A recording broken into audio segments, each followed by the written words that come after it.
Здравия всем слушателям и подписчикам моего канала. С вами Виктор Максименков. И в этом видео я вам предлагаю рассмотреть такую технологию богов, как летающие города.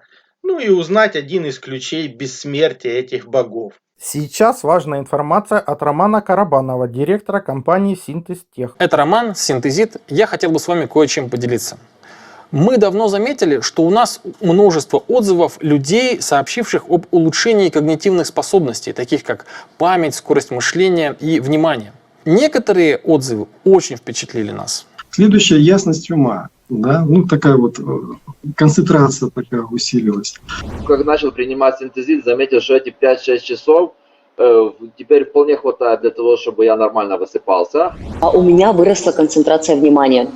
Очень легко воспринимается информация, переваривается информация легко.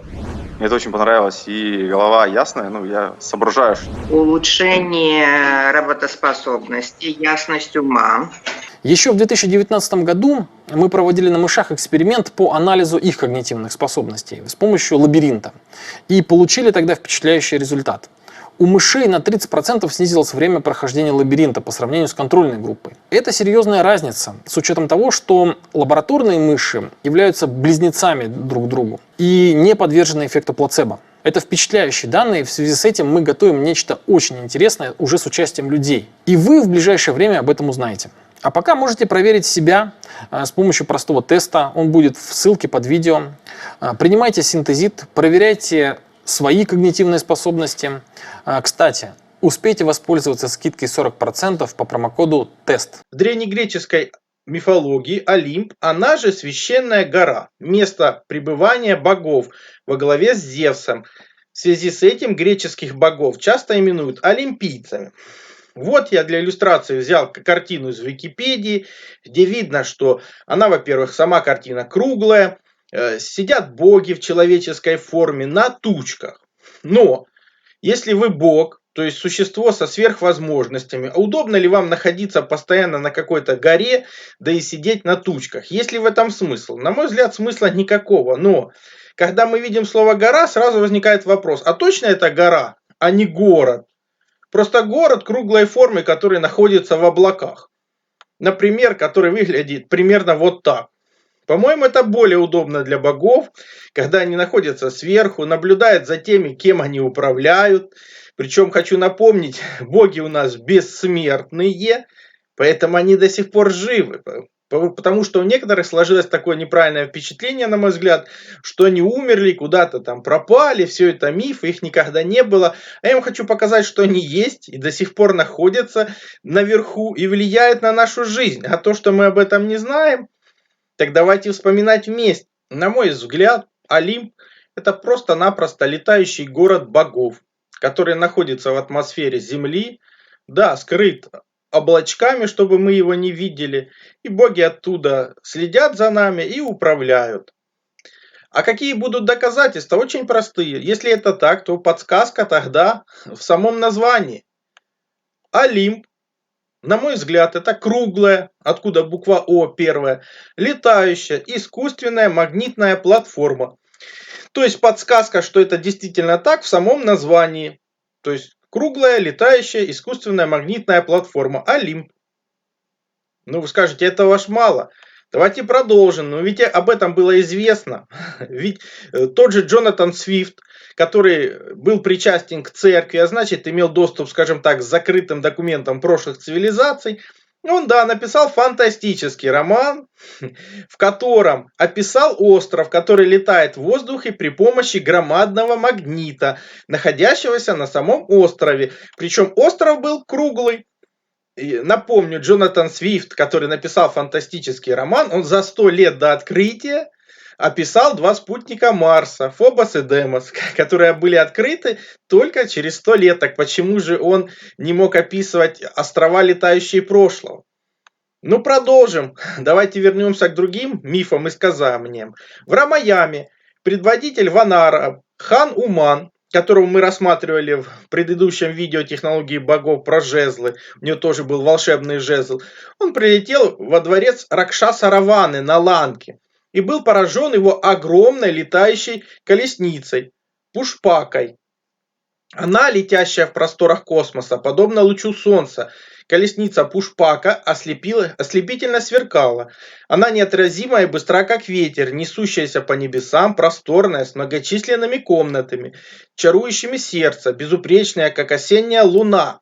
Но, самое главное, она напоминала гору со сверкающими вершинами. Вот вам и гора Олимп. Опять же, и город, и гора. То есть образы одинаковые, и объект одинаковый. Это корабль, который перемещается в облаках и может перемещаться в том числе в космическом пространстве. Но продолжим. Еще одна легенда про железный летающий город Саубха. Согласно Бхагават-Пуране, этот неприступный корабль мог лететь куда угодно. Но самое интересное, мало того, что его не могли разрушить, что мог делать сам корабль. Он мог влиять на погоду и создавать смерчи, молнии, делать видимым и невидимым, перемещаться по воздуху и под водой. Иногда, казалось, в небе появлялось множество кораблей, а иногда не было видно ни одного. Саубху видели то на земле, то в небе, то приземлившимся на вершине горы, то плывущим по воде. Этот удивительный корабль летел по небу, как огненный вихрь, и ни мгновения не оставаясь неподвижным. То есть мы опять видим гигантский город, который мог приземляться на вершины гор, опускаться на воду, под воду, перемещаться куда ему вздумается, его нельзя разрушить, и сам при этом он неприступен. И самое главное, он мог влиять на погоду, создавать смерчи, молнии, делаться видимым и невидимым. Это к тому, а почему мы их не видим, например, сейчас, если они существуют прямо с нами. Давайте продолжим знакомиться. Еще один город, который опять же описывается в легендах прошлого, Хираньяпура. Он свободно перемещался по небу и в открытом космосе, плыл по воде, погружался под воду и даже под землю. Тоже он был замечен в древности на орбите Земли. То есть это опять те же самые принцип Олимпа. То есть везде перемещается, везде и даже в космосе. Раз он мог плавать по воде, тогда опять же давайте вспомним и нашу славянскую легенду. По Хвалынскому морю 12 лет плавает корабль, ни разу не причалив к берегу. На корабле помещаются 3 церкви, 3 монастыря, 3 торговища немецких, 3 государственных кабака, и живут там 3 разных народа, которые не знают языка друг друга. Хозяин корабля Илья Муромец, а его верный слуга Добрыня Никитин сын.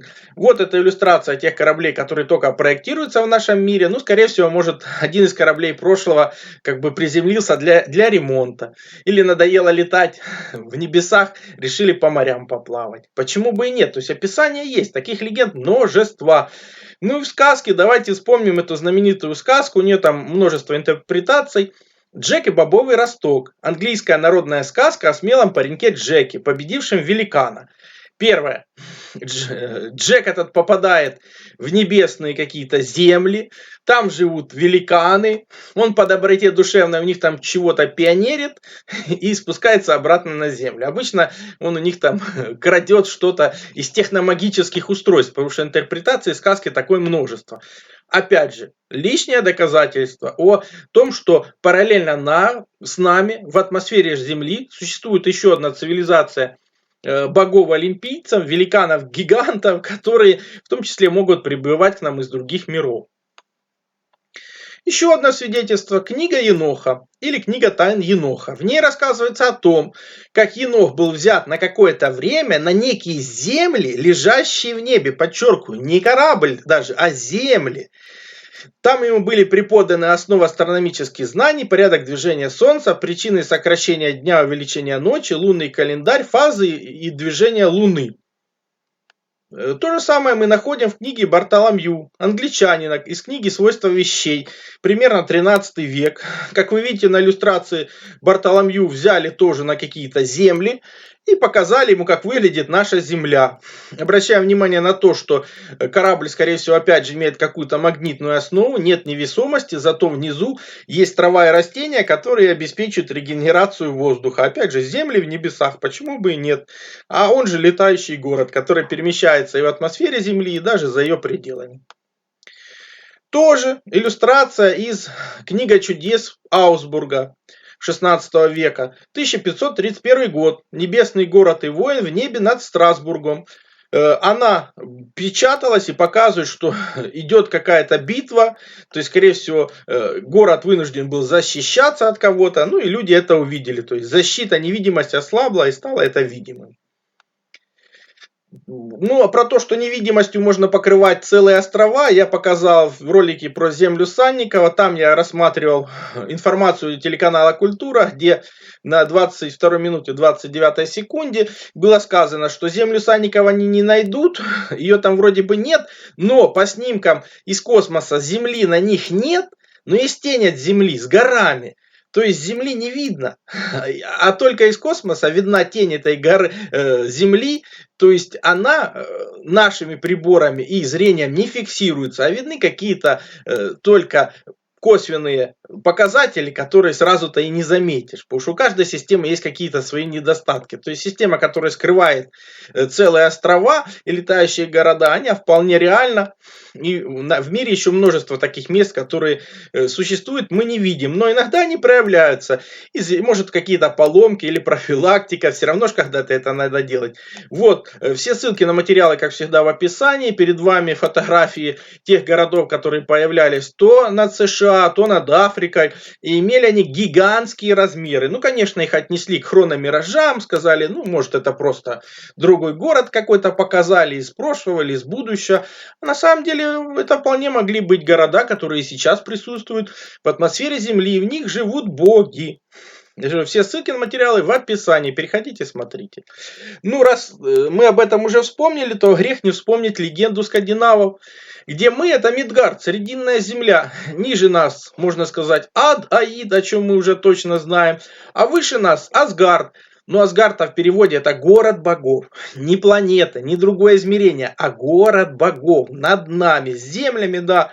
Город, который окружен землями, ну и курсирует где-то над нами. А над нами это где? На какой же высоте он должен пребывать? И тут я посмотрел строение атмосферы Земли и обнаружил такой интересный слой. То есть на высотах 20-25 километров температура начинает повышаться.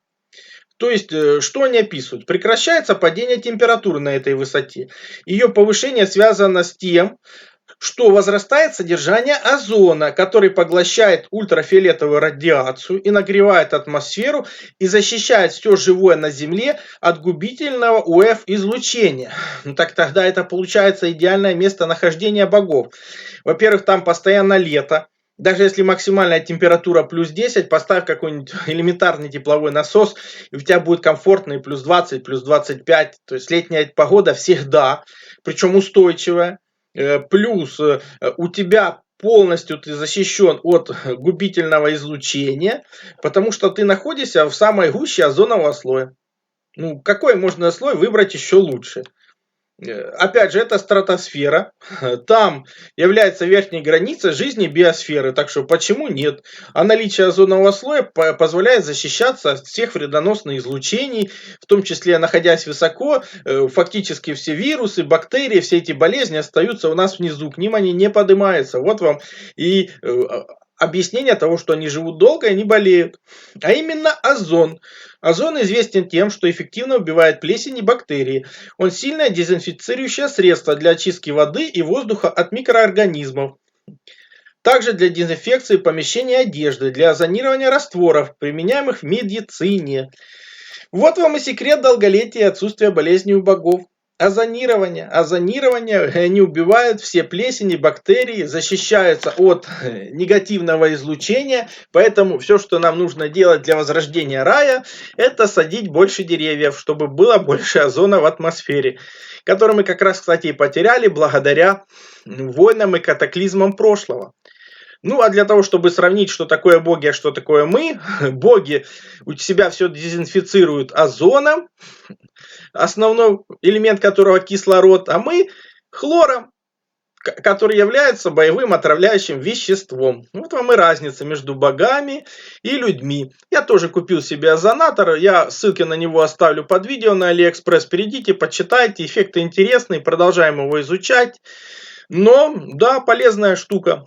Только насколько полезно это все-таки нужно будет изучать, пока констатируем факт. Один из секретов богов – это озон. Ну, этот же секрет мы читали и в книге «Дымный бог», что подтверждает нам, кто бы эту книгу не создавал, информация в ней заслуживает внимания. Вот выдержка из нее. Электрически заряженный воздух был поистине целебен. Никогда в жизни я не чувствовал себя лучше, чем в те 2 года, когда мы с отцом путешествовали по внутренним областям Земли.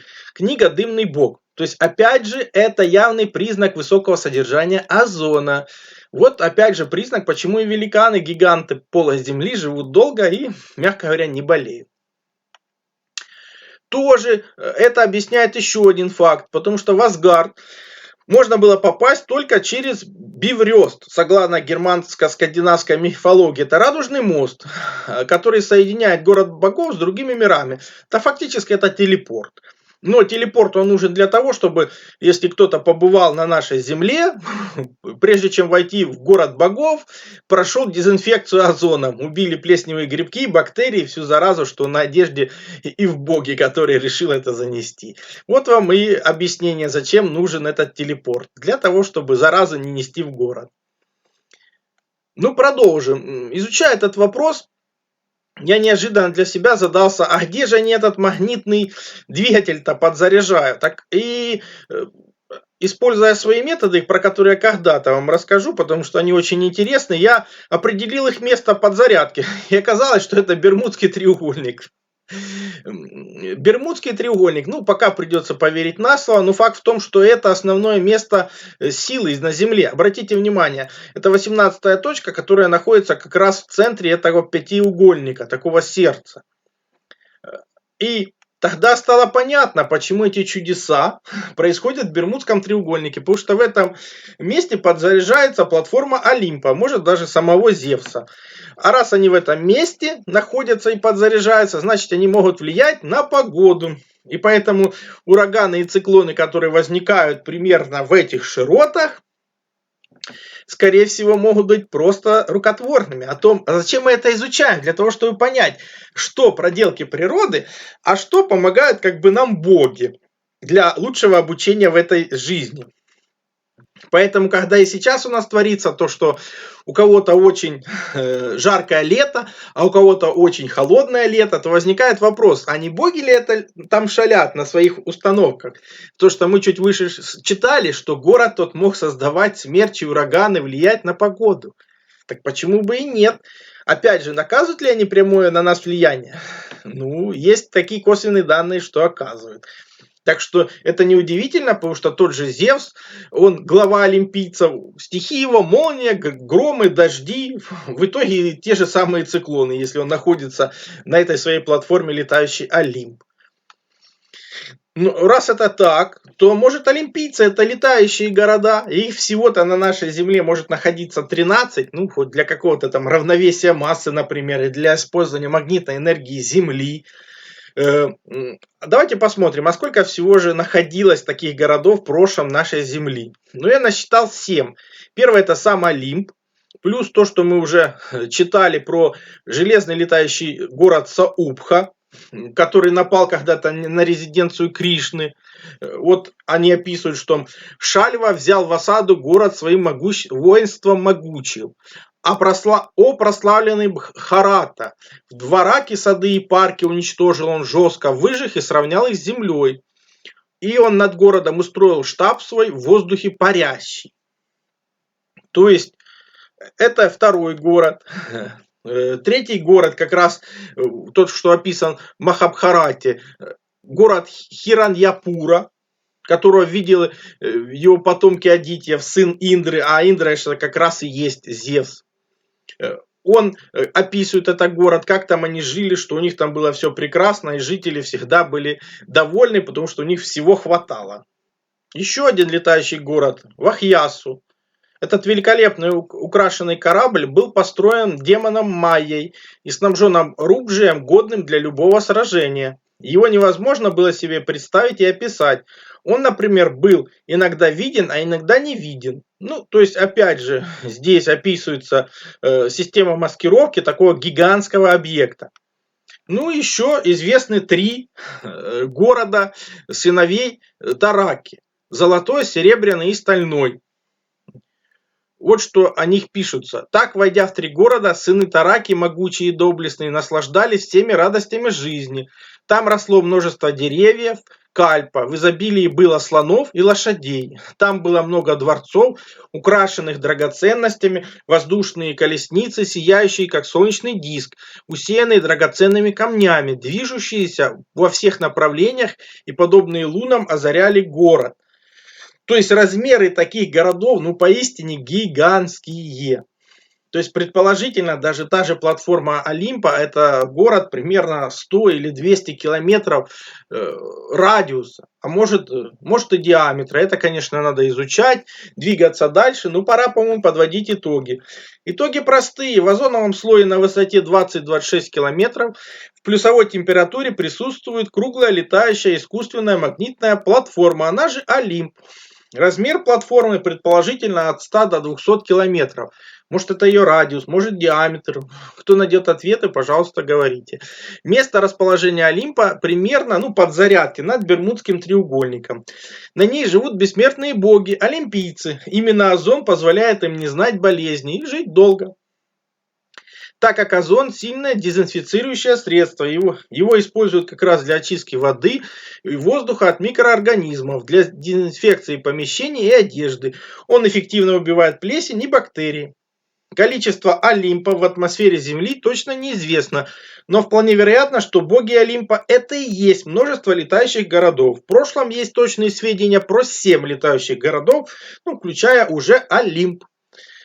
Так что все ссылки на материалы, которые я использовал, в описании. Их мало, но они есть. А вам только решать. Напишите в комментариях, что вы об этом думаете. Соответствует ли это действительности? Могут ли боги на нас влиять и сегодня, так как они бессмертные? Под каждым видео есть вот такое вот описание. Там кнопочка «Еще». Нажимаете ее и откроются все ссылки. Также переходите на мой сайт, ссылка есть в первом закрепленном комментарии под каждым видео. Там размещены мои статьи, в том числе и запрещенные на других платформах. Плюс там же существует и магазин. Магазин существует для тех, кто хочет и может поддержать мою деятельность, для того, чтобы я ее и продолжал. Я же смогу вам содействовать в том, чтобы вы узнали свое предназначение по дате рождения, либо освоили силу живой воды, проводили измерения, которые помогут понимать, что вы едите, что пьете. Плюс получили лучшие натуральные витамины, именно Иван-чай. Плюс, опять же, сила живой воды – это водород и озон. Именно эти 2 структуры воды помогают нам сохранить здоровье и вылечиться от любых болезней, потому что они универсальны, подходят как одному человеку, как и всем членам семьи. И один раз купленные не требуют других расходников. Плюс, например, детектор электромагнитного излучения. Мы все живем в городах, а там огромное количество электромагнитных полей.